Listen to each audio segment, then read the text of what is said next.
নমস্কার বন্ধুরা, সবাই কেমন আছো? আশা করছি সকলে খুব ভালো আছো, আমিও ভালো আছি। আজকে শনিবার, তাই চলে এসেছি একটা নিরামিষ রান্না নিয়ে। এই রান্নাটা করতে আমরা বেগুন নিয়ে নেব, এরকম লম্বা লম্বা করে বেগুনগুলোকে কেটে নেব। কেটে ভালো করে ধুয়ে লবণ, হলুদ আর চিনি মাখিয়ে 2 মিনিট মতো রেখে দিতে হবে। এরপর কড়াই যখন গরম হয়ে যাবে, কড়াইতে সর্ষের তেল দিয়ে দেবে। তেলটা ভালো করে গরম হয়ে এলে কেটে রাখা বেগুনগুলো একে একে দিয়ে দেবো।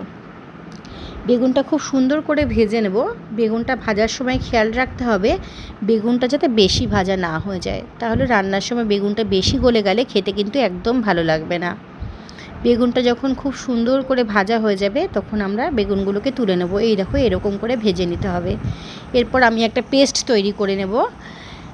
একটা গোটা নারকেলের অর্ধেক নারকেল, পোস্ত, সর্ষে আর সামান্য কাঁচা লঙ্কা ঝালের জন্য, যেটা তোমাদের পছন্দ, যেরকম লঙ্কা সেরকমই ঝাল দেবে। এরপরে কড়াইতে জিরে ফোড়ন দিয়ে এর মধ্যে দিয়ে দেব হলুদ আর কাশ্মীরি লঙ্কার গুঁড়ো। লঙ্কাটা একটু ভেজে নিয়ে সামান্য গরম জল অ্যাড করব, যাতে মশলাটা পুড়ে না যায়। মশলাটা একটুখানি ভেজে নেবো 1 মিনিট মতো। যখন মশলাটা ভালো করে ভাজা হয়ে যাবে, এরপরে যে মিক্সিতে মশলাটা করে রেখেছিলাম সেই মশলাটা আমরা এর মধ্যে দিয়ে দেব। মশলাটা দিয়ে 2 মিনিট মতো খুব সুন্দর করে মিশিয়ে নেব। দেখবে মশলা থেকে যেন কাঁচা গন্ধটা যখন চলে যাবে, এরপর দিয়ে দেব ফেটিয়ে রাখা টক দই।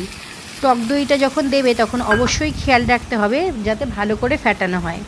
ভালো করে ফ্যাটানো না হলে কিন্তু দলা পাকিয়ে যাবে। এরপরে দিয়ে দেবো একটু স্বাদের জন্য চিনি। নিরামিষ রান্না একটু চিনি না হলে একদমই ভালো লাগে না। এরপরে সামান্য তোমরা জল যদি মনে করো দিতে পারো, মিক্সি ধোয়া জলটাই ব্যবহার করবে তোমরা। এরপরে দিয়ে দেবো ভেজে রাখা বেগুনগুলো দিয়ে খুব আলতো হাতে নাড়িয়ে নেব।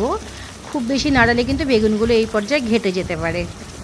এরপরে দিয়ে দেব কসুরি মেথি, একটু হাতে ডলে দিয়ে দেবে গন্ধের জন্য, খুব সুন্দর একটা এর মধ্যে ফ্লেভার আসবে। এরপরে দেখো আমার রান্নাটা রেডি। কেমন লাগলো অবশ্যই জানিও।